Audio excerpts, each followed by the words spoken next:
Welcome to Animind, an anime podcast where we nerd out about all things anime and dive deeply into the storytelling art form while dissecting the psychological aspects that it speaks to. I am your co-host, Matthew Basil. I am your co-host, Danny Ari. And I am your third co-host, Graham Pugh. And tonight on episode 3, we are discussing InuYasha, the anime series InuYasha, which is very near and dear to me because that was my gateway into the world of anime. I was exposed to that because my college roommate would keep Adult Swim on late into the night, and I just got absolutely sucked into it. And actually, I found out when I was doing research for this episode that the series began airing on Adult Swim literally the day before I started college. So, and you watch, yeah. So I was just meant to be with this series, and it does speak deeply to me, which I'll get into later as we discuss it. Basically, it's an older series. It premiered in Japan in 2000. It came over in the West starting in 2002. So if you want, you could do the math, figure out how old I am with that.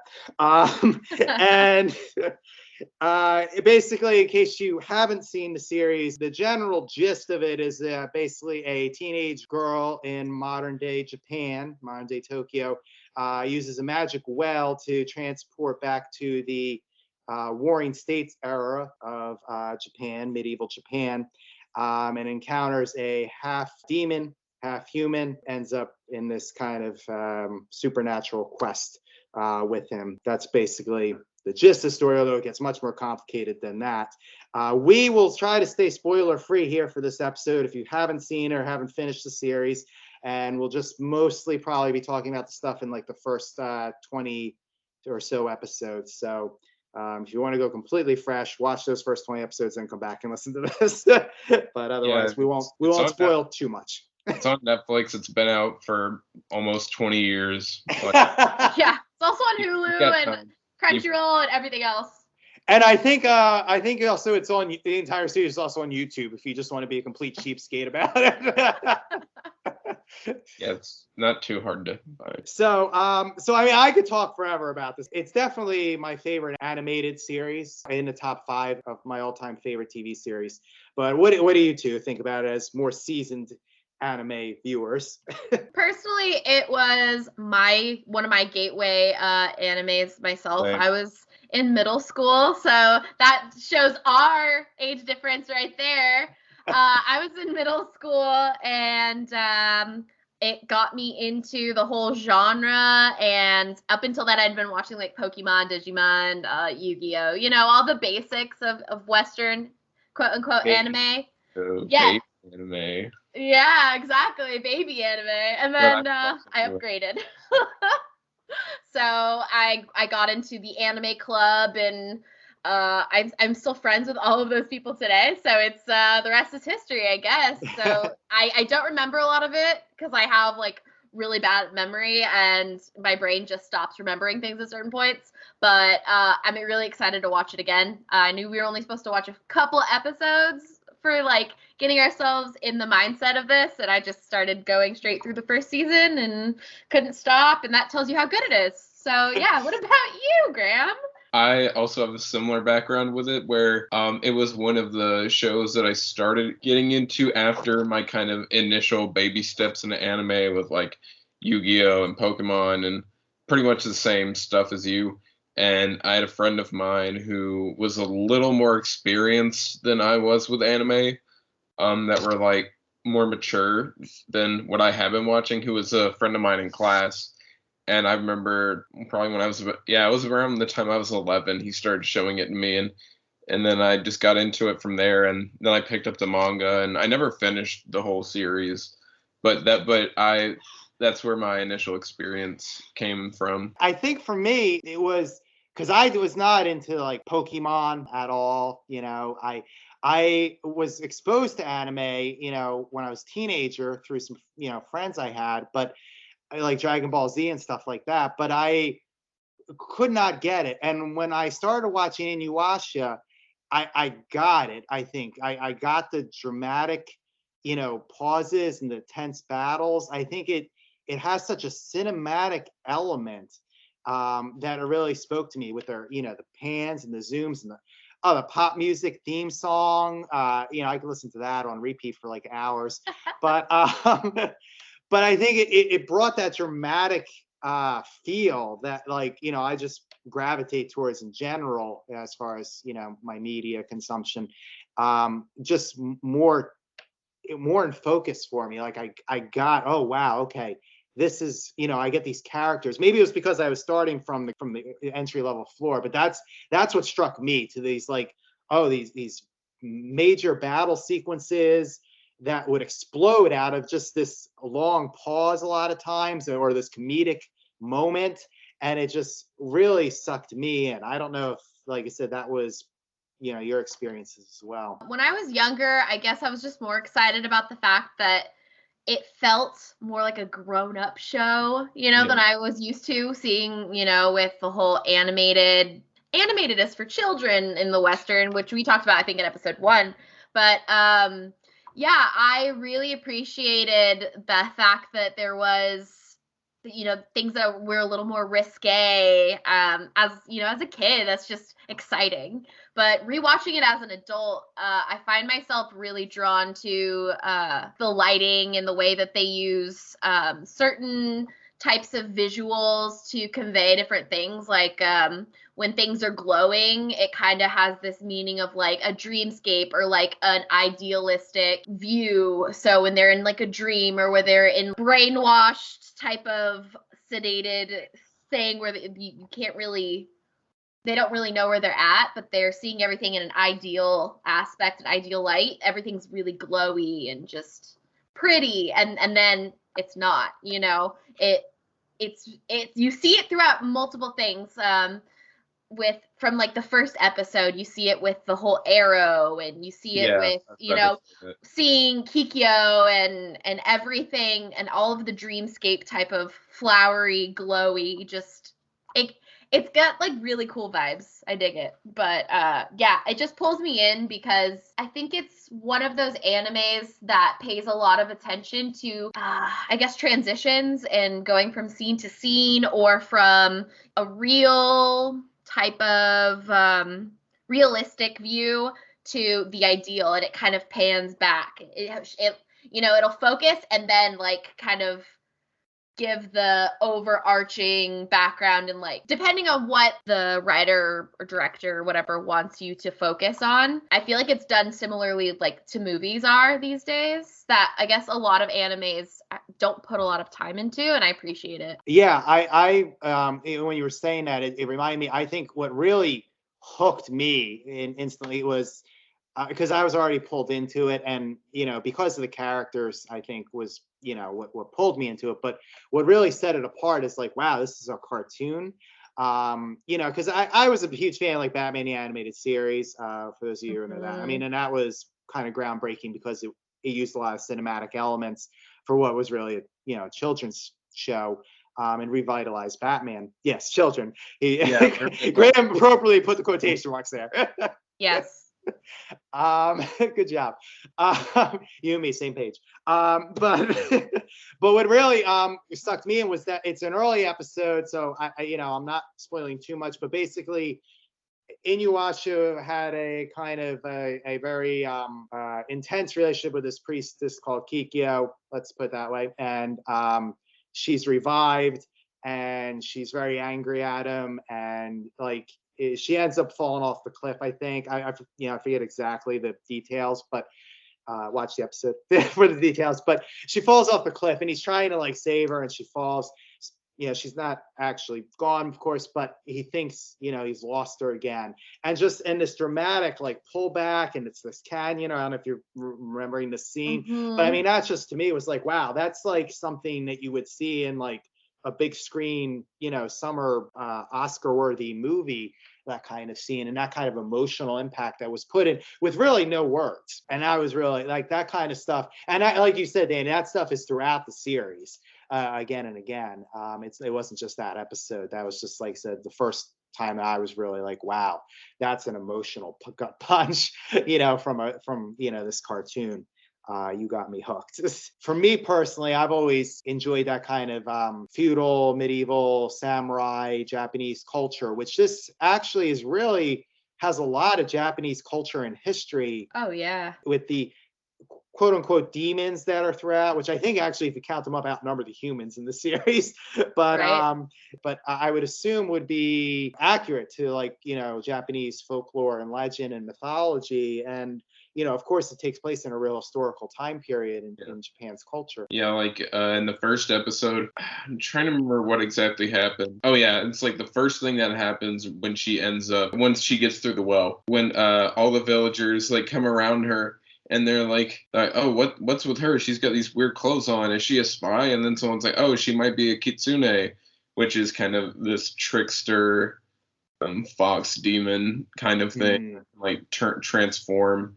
So there's stuff like that, like littered throughout the series. Yeah, I mean, you could really, if you look the stuff up, learn a lot about their mythology and I found out too in the research, which was interesting, they call it in the English version, they constantly call demons what they're battling, and InuYasha is a half demon, and his brother is a full-blooded demon and all that. But apparently it's just translated as demon when we translate it to English, but it's not actually. It's not. Right. It's Hanyo, yokai, and yeah, yokai. There you go. Yokai doesn't translate well. Because a hanyo is like a half demon. I'm not sure if I'm pronouncing it right because I've never heard it. I just read it in like the manga and stuff. They don't even use those words when you read the translated or I guess the manga that doesn't translate those words. So they just expect you to know like yokai and hanyo and I think they call the priestess a Miko, Miko.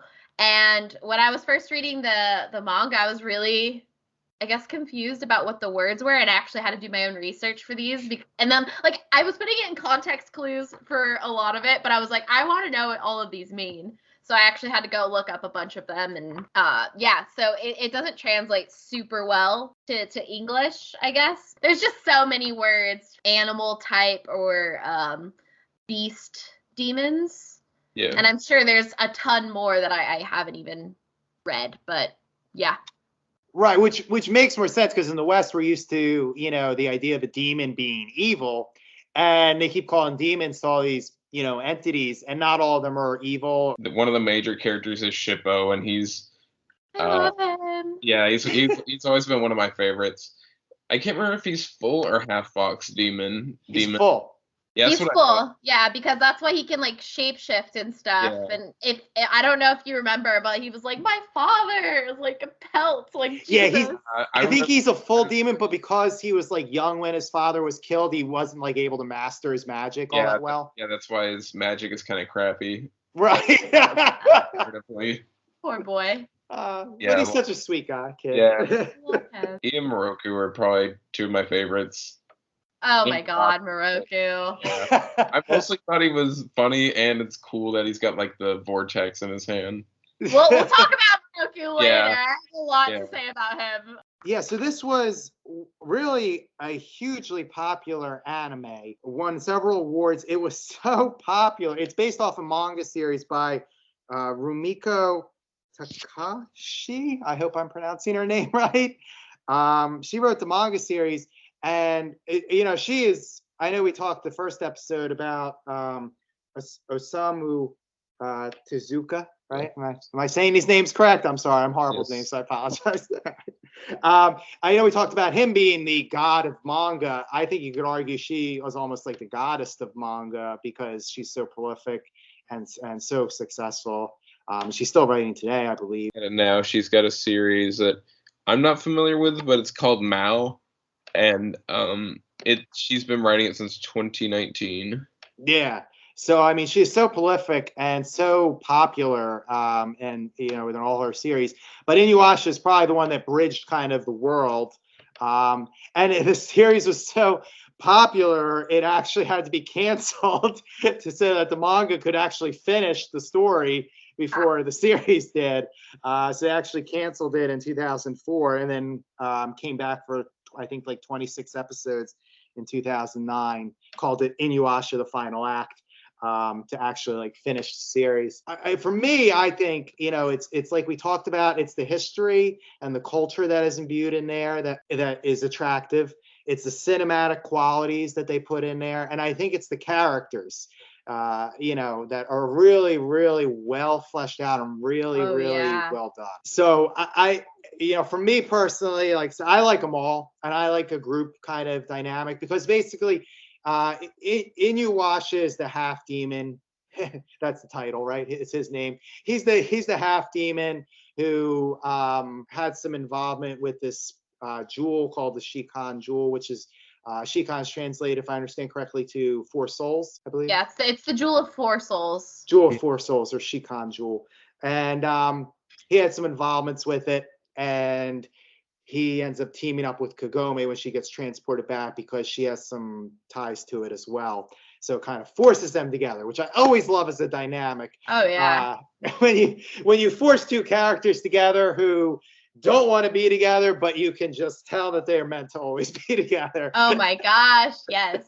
Kagome's character, I love her. One of my favorite things about Kagome's character is that she initially comes off as this useless girl. I'm sorry, but she's like, in the first episode, she's like, someone will save me, right? Like, my guy, like, save yourself. You're the one who's like got yourself into this, like, oh Jesus. Like, I'm sorry. Like, I've always been a big believer in the whole, you don't need someone to save you, save yourself, be your own hero kind of idea. And I like to see, as, you know, the episodes continue and character development, whether it's a personality type or something like this, which is like a personal growth, seeing her start acting on her own, seeing her stand up for, you know, people that aren't as strong as her, seeing her stand up for herself. Her character grows throughout the series. Well, I mean, I've only gone through the first like 25 episodes and it's grown so much. I appreciate her as a character, because in the first episode I couldn't stand her. It's kind of funny talking about that, and then kind of how the show's got the 2 time periods. Like, she's hearing about all this stuff from her grandpa, who's very respectful of tradition and the past and everything. And then she's like, yeah, whatever. And then he's like, and this is the foot of a water imp. And then she's like, okay. And she hands it to the cat to eat. And he's like, what are you doing? Yeah. And like, she has no respect for it. And then she gets transported into all that. And then she kind of has to adjust to that period that her family has such a strong connection with, because they have that strong tradition, and the magical well that she falls through that ends up transporting her back 1,000 years is actually of that world. So she's got this strong connection, but she has no appreciation for it until she's thrown right in the middle of it. Which I think is kind of ironic. You know, she was raised, like, they own this temple. Like, she's supposed to be like a priestess. Like, I know it means way less and it's way less exciting in like the current, you know, Japan, but that was an important role back in the feudal area, and she doesn't even realize how important of a role it is, like, because essentially she's doing the same thing, but like in like for reals now, instead of just like her grandpa talking about, oh, this is all of the lore behind it, and she's like, yeah, okay, grandpa, all right, for sure, like, go take your medicine, lay down, basically. And then she gets transported and she's like, oh crap. And the fact that she was the high priestess, and she in that past life as Kikyo, and she has zero appreciation for that whole side of herself that existed before, it makes it especially ironic and funny. It's like, not only was this important to your family, that's what you used to be in charge of. I agree with you, Graham, that because it brings in the fact that, like, she had such traumatic, again, not to spoil it if you haven't seen it, and her life as Kikyo was so traumatic that it almost kind of makes sense that she reincarnates, she would push away from that stuff. It spoke to kind of her character when she goes back in time, like you said, she almost has to confront that strength that she had back as Kikyo in that past life. If you or someone you know is listening to this podcast right now and you're struggling with suicide, addiction, self-harm, or depression, we encourage you guys to please reach out. This is the heartbeat of why we do what we do. Suicide is currently the 10th leading cause of death in the United States, and as of this recording, there are 132 suicides that take place each and every day on American soil. And when you scale back internationally, there are 800,000 successful suicides. That is one death roughly every 40 seconds. So if you were someone you know is struggling, you guys can go to victimsandvillains.net/hope. That resource is going to be right in the description wherever you guys are currently listening or streaming this. There you'll find resources that include the National Suicide Lifeline, which is 1-800-273-8255. You can also text HELP to 741-741. We also have a plethora of other resources, including churches, getting connected with counselors, LGBT resources like the Trevor Project, and also veteran hotline as well. Please, if you hear nothing else in the show, understand that you listening to this right now, have value and worth. We get it. Suicide, depression, mental health, these are hard topics, and the stigma around them doesn't make it any easier. But please consider the resources right in the descriptions below, wherever you guys are listening, because once again, you have value and you have worth. So please stay with us. We talk. I like I said, the cinematic element just really made me stop and take notice when I was, kind of in passing, really just catching scenes of this show back in the day when I first encountered it. But I think what made me stay and what makes this, like I said, still one of my top favorite TV series of all time is the characters of InuYasha and Kagome. They speak to me so personally about strength and power, because really they're so different, I think, on the surface, but they're both very strong, even though nobody thinks they are. InuYasha is a half demon. Constantly when he's facing the other demons, they bring up the fact that, well, you're only a half breed, you're a half demon, how could you stand up against the full demon?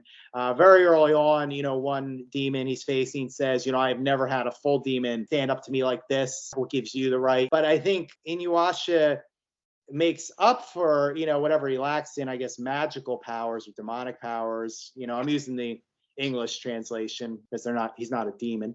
He makes up for whatever he lacks in that with his strength of character, his will, his bravery, his courage. He's not going to back down from that. And a lot of times he's protecting Kagome to fight, even though he acts like he always is looking for a fight. It's a lot of times he does it to protect people.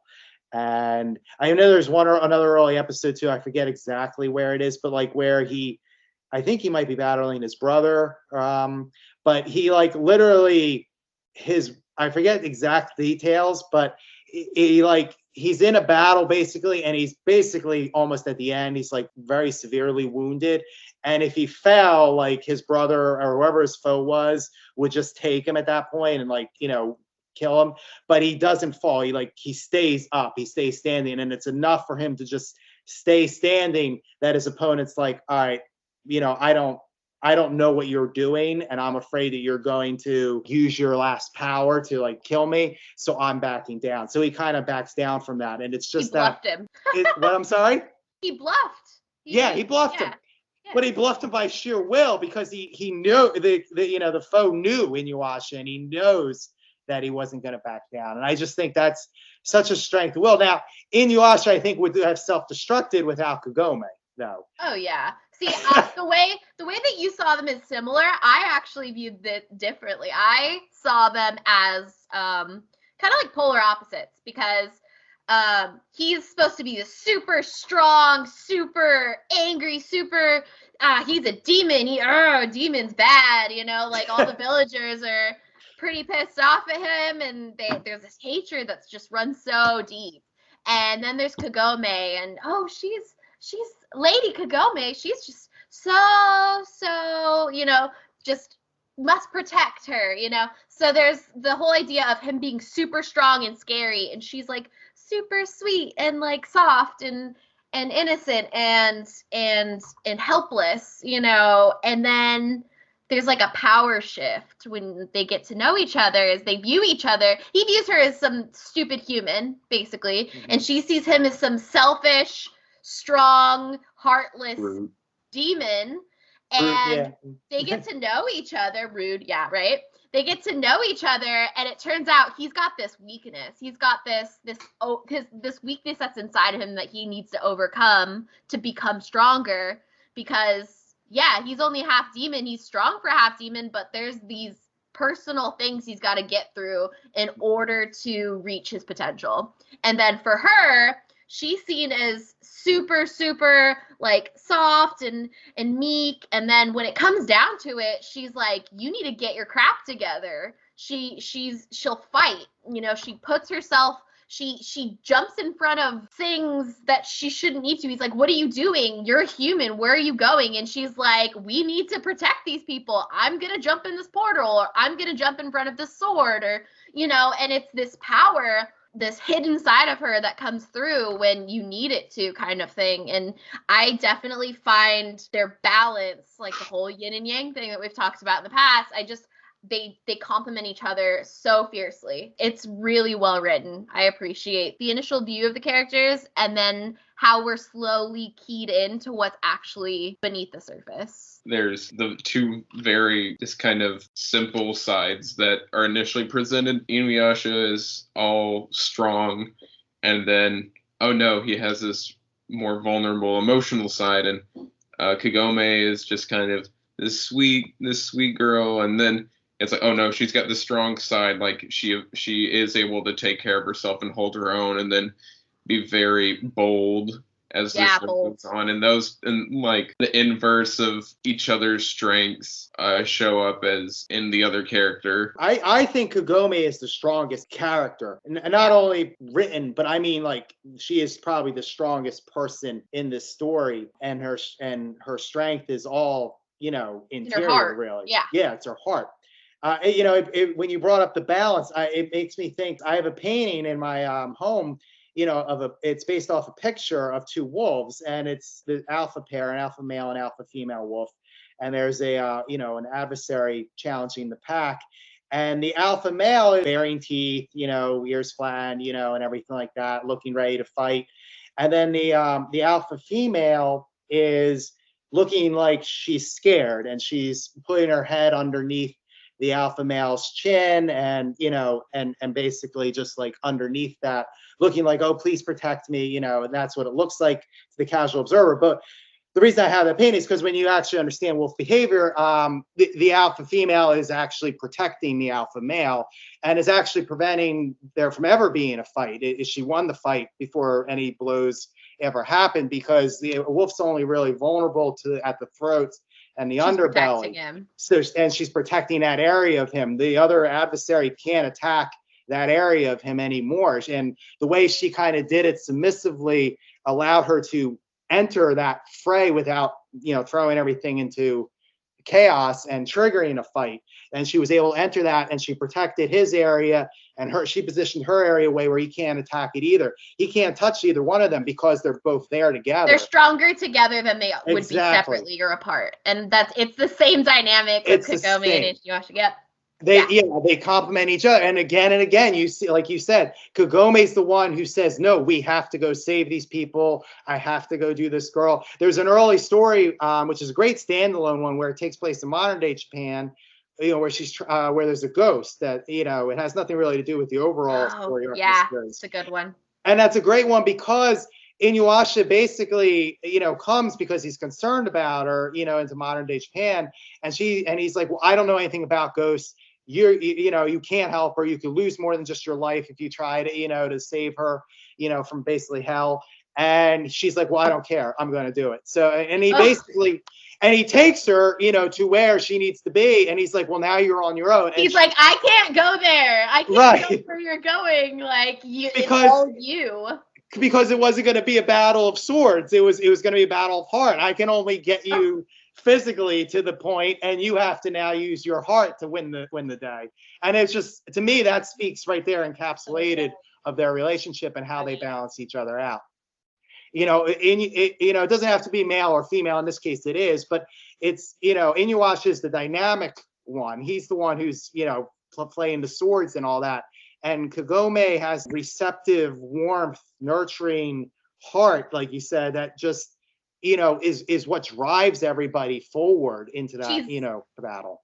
Well, she's empathetic and she's selfless, and I think that that's really important. We see that again throughout the whole thing because they basically, it's a love story between the two. If you haven't figured that out, between InuYasha and Kagome, and neither one wants to admit really that they have feelings for one another. The reason why I was so drawn to Kagome was because of her, like I said, the strength that she had through, I think you said it, Danny, meekness.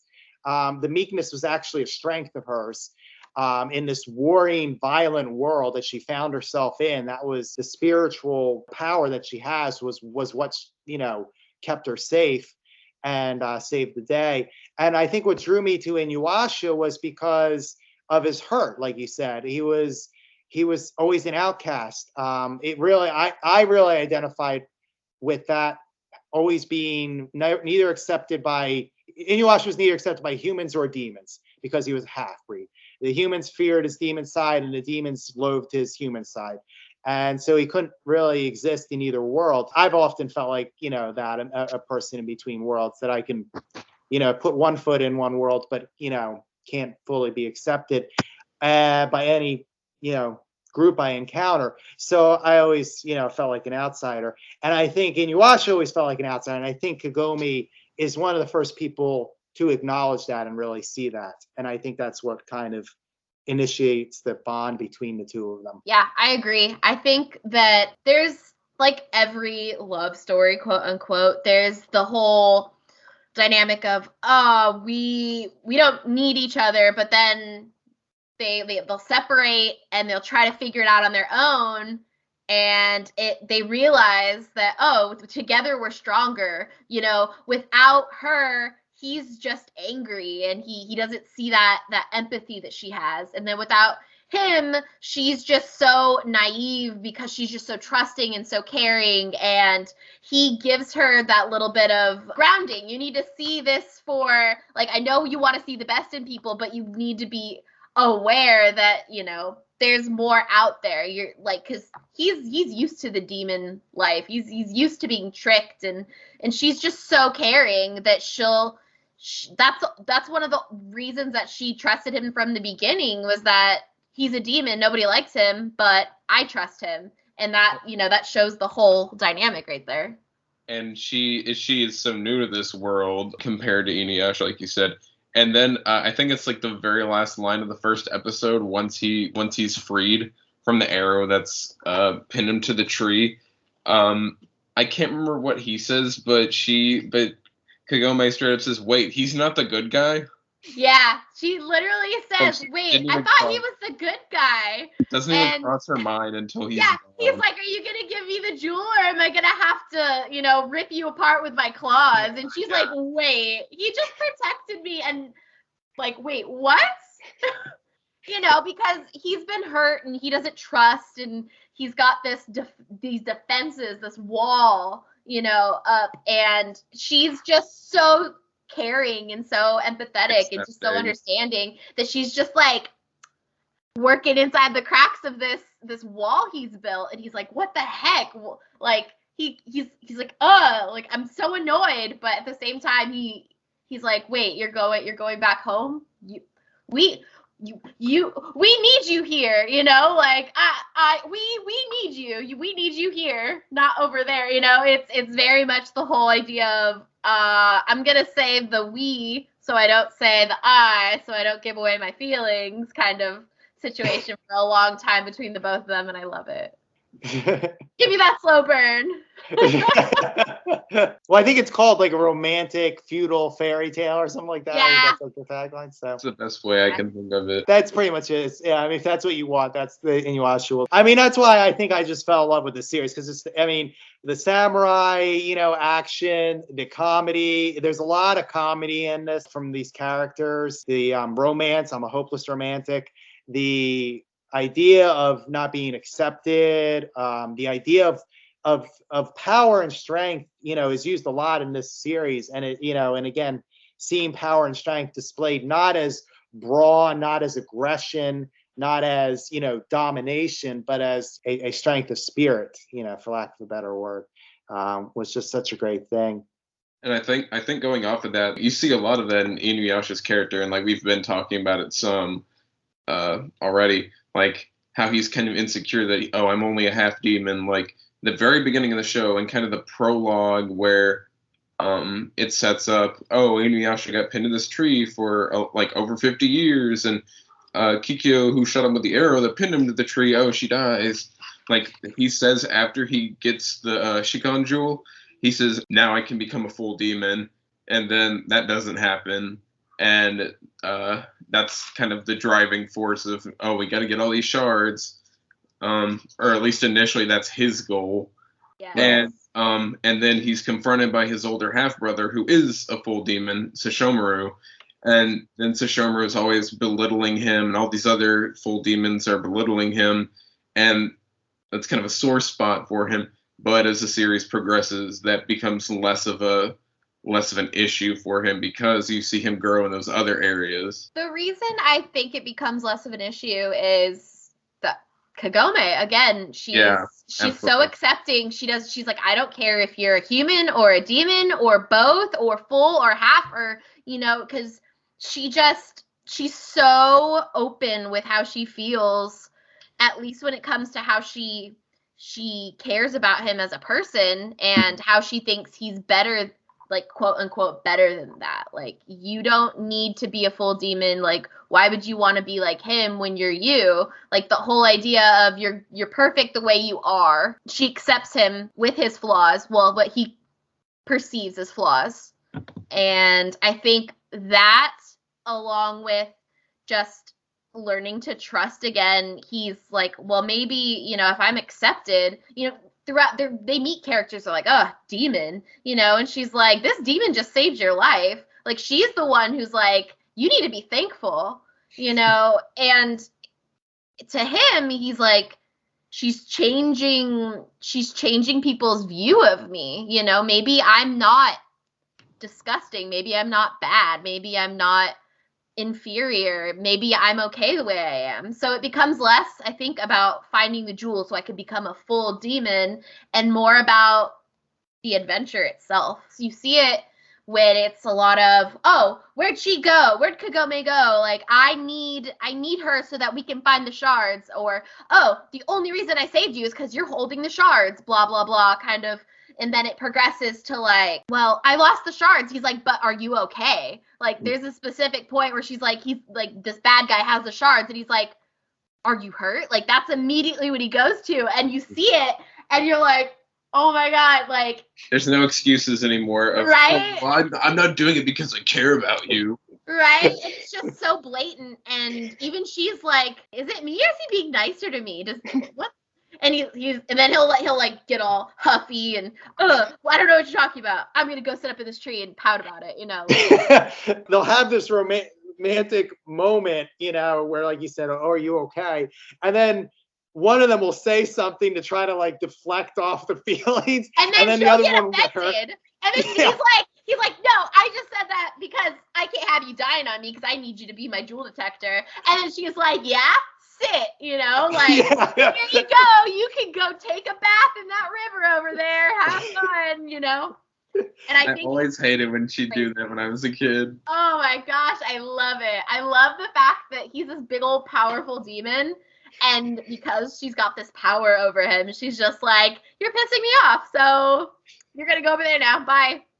And he has to do it. It's just so good. For those who, again, don't see the series, Kikyo's older sister basically binds InuYasha with a spell to Kagome, so Kagome can plant InuYasha into the ground with the word. Yeah, if he gets out of control, she's like, sit, boy, like a dog. And I'm like, okay. We began fostering a whole new love of, I guess, furries in the anime when InuYasha started. Not complaining. He is known as a dog demon, so. Which when my friend first introduced me to InuYasha, he's like, "Oh, he's a dog demon." I'm like, "A dog? Where?" I'm like those are. I'm like, he's got cat ears. And then like in the very first episode, like immediately when Kagome sees InuYasha like pinned to the tree, she's like, "Oh, look, he's got ears like a dog." And I'm like because you gotta think about the type of like the Japanese dogs, like Shibas. They got the cute little pointy ears. Yeah. I never thought of it like that, but I was like, that's obviously what a cat's ears are like. Says a cat person. No, I feel it because I'm a cat person, and I was like, puppy ears. Oh my god, we're getting so distracted. Getting me excited about like cat ears and dog ears. I'm here for it. How would you guys like to help us get mental health resources into schools, conventions, and other events? Well, now you can. Simply go to patreon.com/victims and villains for as little as $1 a month. You guys can help us get mental health resources into current and upcoming generations, educate and break down stigma surrounding mental health, suicide, and depression.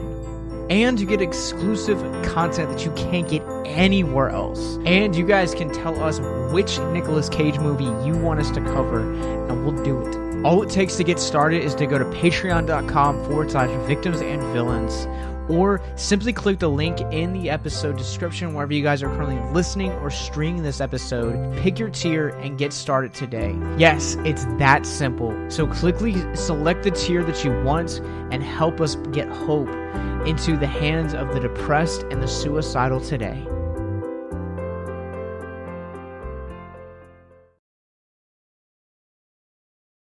You know, bringing it back, the whole idea of, you know, strength can be more than muscle and angry bared teeth kind of thing. But there's the whole, like, that does break the whole gender-focused strength, quote unquote.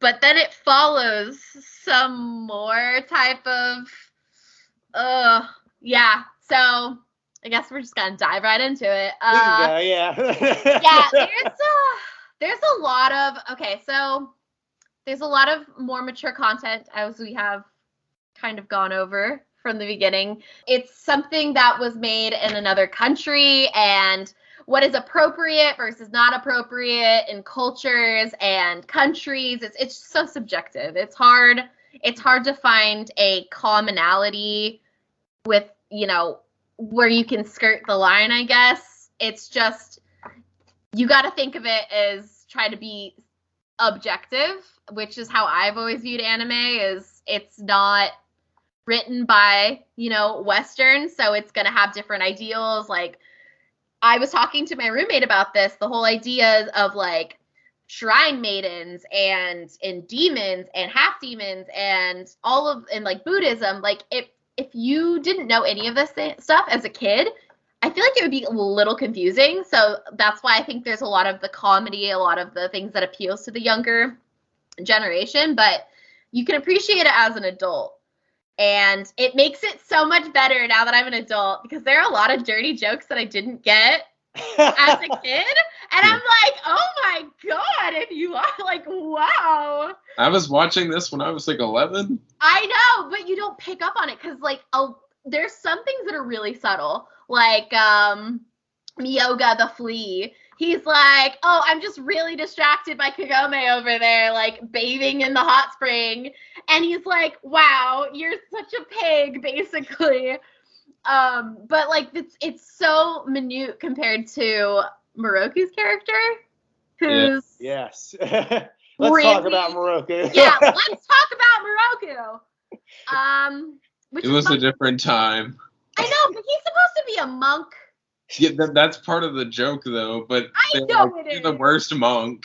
Oh my gosh, What he's kind of just monk are you? so he has like these inappropriate advances on Kagome. Like, he's straight up, like, in one of the first episodes with him, he grabs her butt and she's like, forget it, kill him. She like backs up to InuYasha and he gets mad, of course, because he's all protective, you know, and just like immediately off the bat, like, wow, this is supposed to be a monk, and he just grabbed this girl's butt. Oh my God.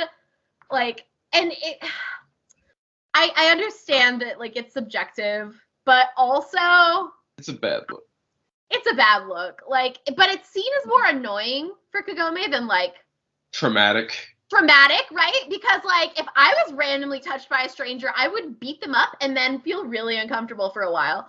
But, like, she was just like, oh no, I'll punch you.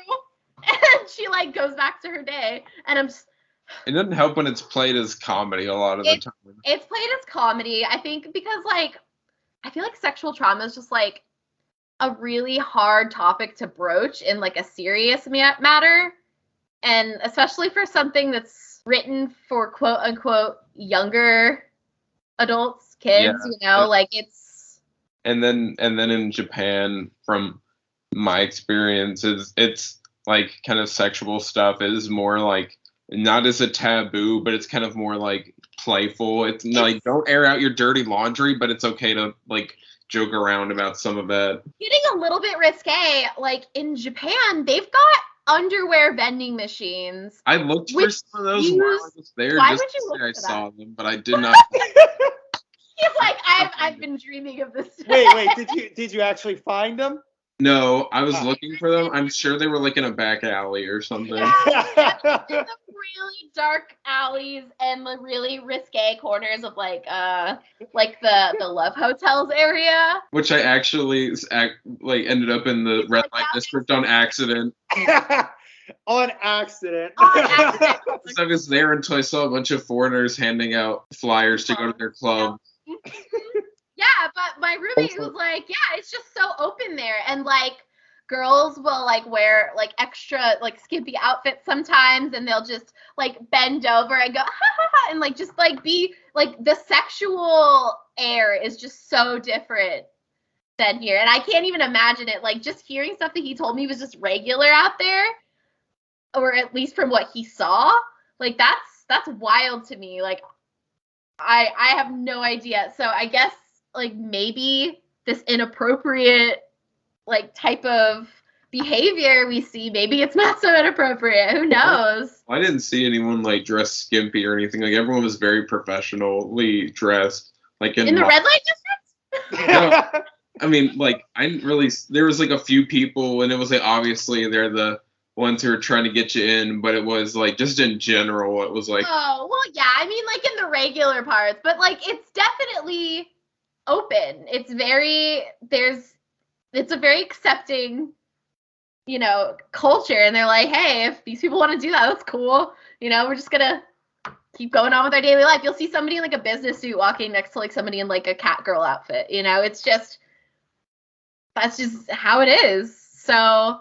Or there will be treading that line where it's like, there's nothing illegal about this, but you wouldn't want to get caught at it. Like, I'm at the Cat Girl Cafe, and it's hey, like... Hey, I'm down for Cat Girl Cafes. Like, if, like, a 40-year-old businessman was there, and you might kind of look at him like, what you doing? Hey, I don't kink shame in this house. But they're like, all right, you go talk to, like, the little 19-year-old girl with her little cat ear made. Hey, the age of that's another thing. The age of consent in Japan is, like, what, 14, I think? So Kagome isn't really being harassed by an adult monk. He's making a move on her because they're both consenting adults. Yeah. So yeah, because she's what, 15 in the series? Yeah. Right? They make a point to say that, like, in the first episode, like, I'm 15 now. Like, just like, wow, you're a child, you know, to me. But when I was a kid, I was like, wow, she's so old, you know? Now I'm like, oh, that's like my niece or something like that. Right? Oh, gosh. Yeah. But getting way off track, just the West is a lot more conscious of that type of restriction, I guess. So I just think it's interesting to see the difference in what I guess the West views as inappropriate or risque compared to the East. Like, Japan is very much like about gore, but they're like about sexual stuff. But then in America, it's like go saws nuts. a thing. Go nuts, but if so much as like the upper thigh is shown, they're like back. I know there's like there's nudity in the manga. I know. Yeah. I don't think it's in the anime, but I mean, they just didn't paint nipples. But like, Yeah. look, Mistress Centipede has no top. She's just a fleshy torso. Like, and I was talking to my roommate about this. I was like, "Why she got no nips?" And he's like, "Cost too much to animate? I don't know." And I was like, "It takes like 5 seconds." But like we were just talking about that. He goes, also like if it was being shown they were planning on being aired in the West, like that wasn't as much as, like, it was definitely shown, like, especially during like the 80s and 90s and like PG-13 type of movies, you'd see topless people all the time. But this was like 2000s where they were starting to get a little more strict. So I could see them publicly instead of just a DVD or whatever that your friend, or a VHS tape that you'd be getting from a friend. Yeah, which maybe is why the nips, as you put it, was missing from Mr. Centipede. Try saying that 5 times fast. It's missing from Mr. Centipede. Wow. That's fun. Yeah, because I mean that's what again, using my filmmaking background here, I know in the West, I mean, that's what is classified as, the difference. So like if you remember the movie Titanic, that's why only half her chest was shown, Kate Winslet's, because they wanted a PG-13, not an R rating, because they knew all the teenagers go for Leonardo DiCaprio. So as they did. So that might be, So even though you're right, Mr. Centipede is all out there, in her birthday suit, because they, didn't draw those little circles on. They could get away with showing it in the West without an R rating. Same idea with Sailor Moon and like the whole changing transformation. She was just like a figure of light, even though it was like form fit to like her skin. It just because it wasn't skin color and it didn't have any detail, it was fine. Right. So makes sense. So, well, there you go. Yeah, that's a logic behind censorship. I could go off on that for a whole nother hour, but I won't. Right. Morocco is he's such a charming character, other than his sexual antics. Oh, I know. Like, he's such a sweetheart. He's like, yes. Yeah. It's so contradictory to his nature. It's weird. But he's also supposed to be like and I guess maybe that's like Graham said, the comedy, that he's a Buddhist monk. But he, like I said, he's a womanizer. He is also a thief. He's, kind of a scam artist.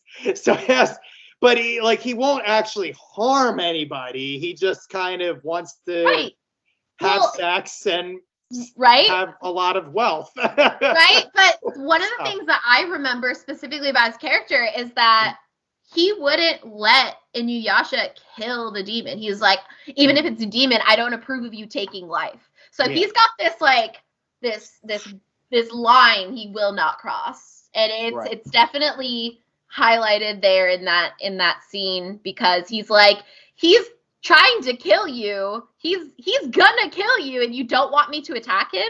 Like, fine, that's on you, buddy. And he just like crosses his arms and he pouts like he does. Because that's InuYasha. He's just that like he's just that frustrated, angsty male. Yeah. But also can't punch his way out of something, he doesn't know what to do. Right? He's pissed. But also the whole idea of feminine and like the whole like sexual advances. Also, the episode with the Toad Prince was one that stood out to me when it was very much highlighted in this too. This prince is bringing in girls, multiple girls, dozens of girls from villages, from everywhere, and they just go missing. They don't come back. Everyone's like, that's odd. They don't come back. They're like, oh, he's got some sexual appetites or something, but they never come back. So like, no, because he's a prince and these are just women, like these are lowly girls, like they're just fine with this. They're just like go about their day. They're like, they'll talk about it, but they're not doing anything actively to figure out what's happening. The only one who does is Nobunaga. Now, is this a cultural, I mean, this is kind of a question. I mean, I don't know if that's a cultural thing that, I know unfortunately in our history, women were kind of looked as property. So I don't know if that was the reasoning. Historical thing. An historical thing. I agree. It probably is. But man, like, yeah, it definitely highlights the time. Yeah. Like you do have those things, those historical things where like you said, women are just go missing and nobody cares. Like, and the sexual advances and it's not even Morocco just making sexual advances. He's always trying to trick women into sleeping with him. And I remember there's one episode where then, a not attractive woman, like he thinks she's attractive and he finds out he's not. He's like, wow. Yeah, I came all the way for this. I should have gone that way. Yeah, and he's like trying to avoid her, and it's just, which is odd because it's written by a woman. InuYasha, the manga series at least, is written by a woman, which the anime is based off of. And there's so many strong feminist characters. Like we already talked about Kagome, but Sango is also a very strong feminine character as well, as is Kikyo, which kind of is Kagome and kind of is not, because again, for those of you who have not seen InuYasha, this might sound kind of complicated, but Kagome is the reincarnation of the priestess Kikyo, but a fragment of Kikyo's soul kind of gets put back in Kikyo's body as more of just kind of the anger and hatred she died with. She's pretty I guess she is a major character in the series. She's almost an antagonistic force for Right, she becomes an antagonist in the series. Yeah. But she's also a strong antagonist in the series. She's the only one. We haven't really mentioned the main antagonist in the series is Naraku, who's pure evil demon, basically. We talked about, we liked gray. I think you and Danny, you and I know both said we liked gray villains. Naraku's not really a gray villain. Yeah, no, just straight up bad villain, bad. They even say at one point his soul's just rotten to the core. Yeah. Like, just flat out tell you, no redeemable qualities. We're not gonna try to redeem this guy. They even, again, I will, we won't spoil it here, but they even kind of, his origin, they circumvent any way for you to even get his origin. So you can't even went back to be like, well, when he was a child, they completely avoid that. Evil and bad from start to finish and beginning to end, just all bad. They want to make sure you hate this character. Right. He is just the epitome of evil. He's symbolic of evil. There is no other thing. But he's a major antagonist, really powerful one. And basically, the reincarnation of Kikyo is the only one who really is not afraid of him, stands up to him from the get-go, and basically, he's actually kind of afraid of her in the series. So she's even a strong antagonist amongst these very nasty antagonists that we have as well. So I think there's a lot of strong female and there's obviously several female villains throughout the series as well, if you want free quality. But there's not just. But I think when you look at Sango, Kagome, and Kikyo, I think all three of them have a lot of strength and depth. And, even Kikyo's sister. Yes. Kaede, yeah. Yeah, Kaede, she's old. That's another thing. She's old, but she's a badass. She's she's like 60, I think, at the beginning of the series is when I checked. You see her running around with this bow and arrow, and when Mr. Centipede attacks, she's right in there. She's not oh, help cowering me, or hiding, old lady. Yeah. She's got her bow and arrow. She's out there. Oh, she's just prepared to get up in it. Oh yeah. I remember the very first episode or second one when InuYasha's freed, and it's I'm gonna rip you to shreds, and everyone's like, oh my god, InuYasha's free, he's gonna destroy the village. Kaede just solves it in 5 seconds. She's like, all right, nothing to see here. Everyone go home. Problem solved. Problem solved. I took care of it. Big bad InuYasha is taken care of. Right? Yeah, because heart was a puppy. Just do this. Just do this to him, and you got it. That's fine. So good. This is little old one-eyed lady who is confident enough with her admittedly compromised eyesight to use a bow and arrow. Yeah. That's another thing I didn't even think about. Oh my god! I'm gonna see her with a sword or something. What use depth perception? You don't need depth perception with a bow and arrow. It's fine. She handicapped herself with a bow and arrow, and she's still confident enough to make that her primary weapon. It's Look how she's Right? packing. Like, if she were a D&D character, she'd be like -2 dexterity, but like, yeah, she's fine. Yeah, no, she is. I forgot about Katie. She is. Yeah. Although, yeah, I do question having shot a bow and arrow with 2 good eyes and knowing how difficult it is. Yeah. I give props to one eye. Right? Bow and arrow. Good. So she's definitely skilled. But I know there's another scene where her and Morocco are like putting up a kind of shield, and they have to stay still in order for that shield. And they have basically these like demonic wasps coming at them. And it's Morocco who gets up, and Katie's like, no, stay. You know, and Katie's staying there. She's gonna take whatever they're dishing out. She's like, It's Morocco. Don't worry about me.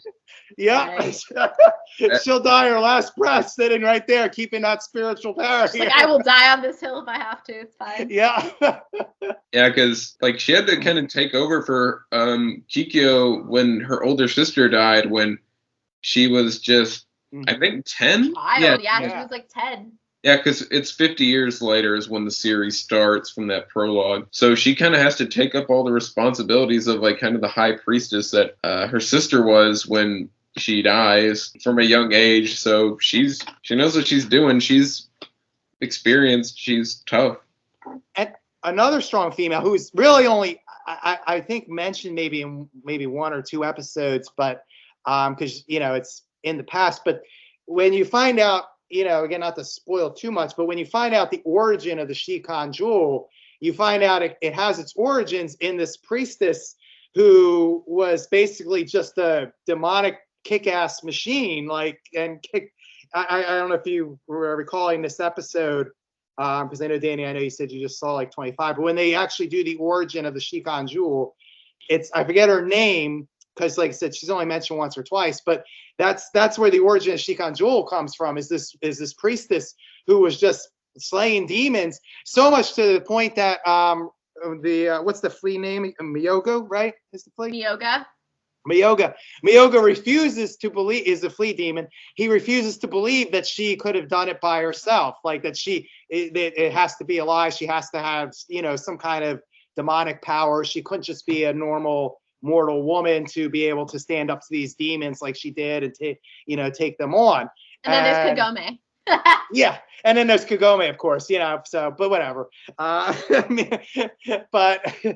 that's another, you know. I mean, she's kind of a shadow of Kagome, but it's again another example of kind of they made, you know, women just so powerful and spoke to their spiritual power so you know, a lot in this series. So I think if you're a young woman, you know, or an older woman even, I mean, you could find a lot of inspiration and good role models in this series. Oh, absolutely. Even with the inappropriate sexual advances from Morocco, notwithstanding. I mean, and there are some male chauvinistic tones besides, you know, Morocco. I know, you know, early on, InuYasha and Kagome, when it's just them, like, he's like, well, just shut up and I'll protect you, or, you know, and Kagome like swoons, like, oh, she's going to protect me and all that, you know, at the beginning, which could be seen as very, you know, patriarchal and chauvinistic. But again, I think there's a deeper layer there. Yeah, definitely, because he's just like, oh, you're just a dumb girl, you're just a dumb, you know, but then he also says you're just a dumb human. So it's like, I think those words kind of go hand in hand for him. Because when he says girl, I think he, you know, that's not what he thinks of. I think when he says girl, because he wouldn't call Kikyo a girl, you know? So he's like, you dumb girl. He's basically, it's synonym with you dumb human, because I'm stronger, you're weaker. And we just find out how untrue that is later on, you know? And that's what makes it so great, is because everything gets flipped on its head. All of these things that they both believe about each other is just, there's way more to it. He said he wouldn't call Kikyo a girl, kind of weak and childish, and that's kind of how she is at first, because she is kind of helpless and like kind of naive and Kagome? Yeah, Kagome, like, compared to Kikyo, like, he wouldn't call her a child, but when he sees Kagome just kind of being like, someone help me, and just being kind of naive and ignorant to the world, that she finds herself in, he's like, "Oh, you stupid girl." Yeah, exactly. Yeah, so like I definitely think that there's more to that statement than you're a young female. Like I don't think that was it at all. I think it was you're a human who doesn't know what you're doing. And then like I think that kind of highlights like the change in their relationship as it goes on. Because there's not any more of that really as it goes on. And then she does prove that she is not just some helpless little girl as she grows in the series. No, she never ceases to like amaze him, and I think that the fact that he can't guess what's going to happen next with her is like something that keeps him on his toes, and I think that's one of the reasons he sees her for who she really is instead of, oh, she's just some human, you know, because he's been hurt by humans before. So it's the kind of thing where like there's more to her than just this, and she's realizing, oh, there's more to him than just this. I mean, one of the things I love about the series, and I love in general, again, in storytelling, is that there's a lot of internal dialogue in this, you know, series. So you get their thoughts, you know, too. You get a window into their thoughts. And when a lot of times when he does call her like a stupid girl or something like that, it's usually shortly followed up by an internal thought when he's like surprised by her. She's like, she just pacified, you know, a ghost, you know, all by herself, or what kind of, you know, she just shot that arrow and hit that demon, you know, from 100 yards away. She just jumped into a random demon portal. Right. Like, it's always by, like, he's amazed and he's like, oh my God, this is going to end so badly. You know, he's just prepared for it to go so wrong. But and like you said, Graham, like you said, after a while in the series, like he kind of grows to expect her now to always rise to the occasion. Character development in this house. Gotta love character development, yes. So there's a lot of, like I said, beautiful, I think, dynamics about finding your inner strength, maybe a meeker or more subtle strength, because I think that and a lot of times is even more powerful as this series shows. Because like I said, I think it's very clear that Kagome is the most powerful, and the group would not be where they were at, would not even be together, let alone where they eventually end up, you know, without Kagome as the kind of leader and the moral compass and the, you know, the spirit that drives them all and brings them all together. Because they're all wounded individuals too. I mean, we could also talk about a PTSD angle in a lot of these. I mean, Muraku is living with the idea that he can be sucked into a void or will be sucked into a void of death. Right. I would be totally freaked if that was me personally. You know, Sango lost her family. Again, I won't go into exactly why for, you know, spoilers. She's dealing with heavy loss. You know, Shippo too. Yeah, saw his skin. Yeah. If I saw my dad's skin just on the ground, I would probably freak out a little bit too. Yep. And he's a kid, you know, so not even an adult. I would freak out as an adult. And then there's InuYasha, who was betrayed by the people he loved and cared about, and then it's, pardon the pun, but demonized. Mm-hmm. Yeah. As a person, you know, all of a sudden he was just hated. So he has to deal with not only losing his mother and losing his family, and then his brother just rejecting him as an equal because he's lesser than. He's got that inferiority complex going on. Then he finally finds somebody who accepts him, supposedly, of how he is, and he gets betrayed, or, you know, it's just, there's just so much with InuYasha. He's such a wounded character, which is why he has all those walls built up. So he's got all of this trauma, and that's why he's just so untrusting of Kagome, and just so doesn't want to open up, doesn't want to be vulnerable, which, you know, you could say that about anybody who's got trauma. Like, they build up these walls, and we try to hide this trauma until it comes out in, could be really unhealthy ways, like anger. You know, you've got like the releasing of like his demon side that's just angry and hurt,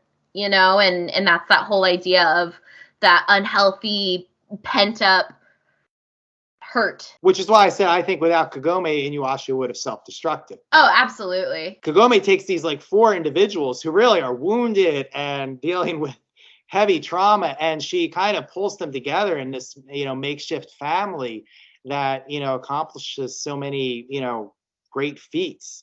and is such a positive force. And I think that's, like I said, what makes Kagome the strongest one of them all. Not only do I identify with the hurt of InuYasha, but then seeing that healing strength, that gentle healing strength and empathy, I think someone used that word, that Kagome has, which is just such a great thing to watch and so beautiful to see unfold. Yeah, I think we need more of it in the world. It's great to see it unfold, at least in fiction, because hopefully you bring it into the world. Right. Take our lessons from it. Exactly. That's what stories originally were. They were meant to teach lessons. So. Anything else to add with InuYasha? I think we've talked more than we have about any other show or movie so far. There's a lot to uncover here, and we didn't even get into so much of it. There's so much to pull apart and dissect. What's it called when you have something that stands for something else? Symbolism. Symbolic. Yeah, symbolism. I'm a writer. I should know these words. Yeah, there's a lot of symbolism too throughout the entire thing. Depending on if you know Japanese culture, like Greek mythology, there's like a lot of things pulled from it, like the lotus and like purity and just the muddiness, and that brings it back to the whole cinematic of like the glowy like ideal, and then it fades into what it really is, the whole idea of seeing what you want to see. There's just so much you could unpack that I think we could probably do a whole other hour about all of it. But I definitely recommend anyone who isn't already into anime, if they're not, this is a good starter. This is definitely, that'll make you feel. I think it has so many universal archetypes and concepts in it, as well as, like I said, references to Japanese culture, that I think, it's a great intro, to anime, because it's so broad. And even if you kind of don't like anime after that, there's a good chance you'll still like this story because it is so universal with its storyline and concepts. And it's fun too. Yes. It's comedy and adventure, and it's like it has dark moments, but they're never too dark. And right when they think that they're going a little too deep into it, it's here's a silly moment. Yeah. Yes. Sit boy. Yes. I mean, you will. I've laughed out loud, Mm-hmm. at episodes. Absolutely. And, and you're right. And there are these very serious moments. There's these bloody battles, and then you're cracking up at Shippo, and, making InuYasha out to be a fool, or something. Yep. It's a great all around piece, so definitely, like I said, if you want to dip your toe into the water, as you heard at the beginning of this episode, it was how all three of us got started in anime, really, and what sucked us all in. So it's a great one to wade into, to try it out. And it has some, like I said, great messages and great role models and great inspirational examples of really what, true power and strength is all about. Not about violence and domination per se. It's about strength of character, and it's love, which I think it shows pretty clearly in the series. Now I guess that will do it for our talk on InuYasha, which is, like I said, my little pet thing because I'm such a fan of the series. And it actually, like I said, I think I mentioned this last episode, I was binge watching InuYasha when the godfather of Victims and Villains, Captain Nostalgia, and I actually decided to do an anime podcast. That was so InuYasha kind of also not only got me into anime, but got it got the series to come to life. Nice. So InuYasha just keeps on giving to me.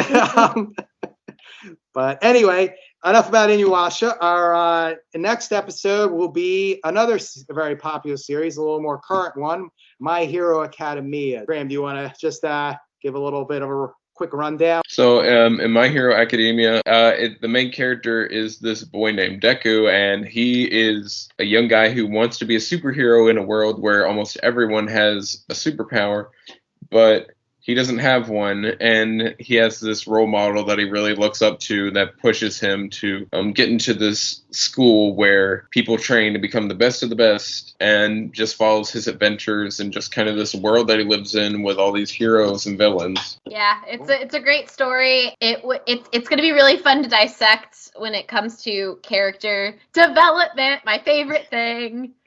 So there's a lot that I'm gonna have to say about that. I've watched through like all of the episodes twice, and I've read the manga, and I've watched all the movies, and I've cosplayed like 10 different characters from it. Yeah, there's a lot going on with that one. So you're already prepared for. I'm ready. We can just do it. We can just roll right into that episode. Right? As you can tell from my pronunciation of the title, I need to do some prep work for it. So we're gonna have to take a little bit of a pause here so I can watch some episodes. But yeah, so that'll be next week's episode. In the meantime, where can our listeners find you at? I'm on Instagram at Kittens and Caffeine. And you can find me on Twitter under Mad Shellfish. Still love those names. You can find I'm a writer, so you can find my writing on the blog human1nature.blogspot.com, and the 1 is the numeral 1. You can also check out my original audio drama, which Victims and Villains just released as a podcast, called Love's Passion, on the Victims and Villains website or Spotify and Victims and Villains YouTube page. If you want more information on our parent company, Victims and Villains, you can check them out over at victimsandvillains.net. They also have a Facebook page, a Twitter account, an Instagram account, Twitch, and YouTube accounts. So you can also check them out on those social media sites. Victimsandvillains.net also has on their website tons of movies, resources, movie reviews, television series reviews, podcasts, such as the one you're currently listening to right now. And most importantly, they have a mental health resource library. So if you are someone who knows someone who needs help or are in need of help yourself, please go to our mental health resource library at victimsandvillains.net to get the help you need and reach out to somebody. As we kind of talked about in this series, when you're in a lot of pain, like InuYasha, you need someone empathetic and strong, like Kagome, to kind of rein you in and give you balance. So we have resources to find that for you. So until next time, keep both your mental health and anime on the mind.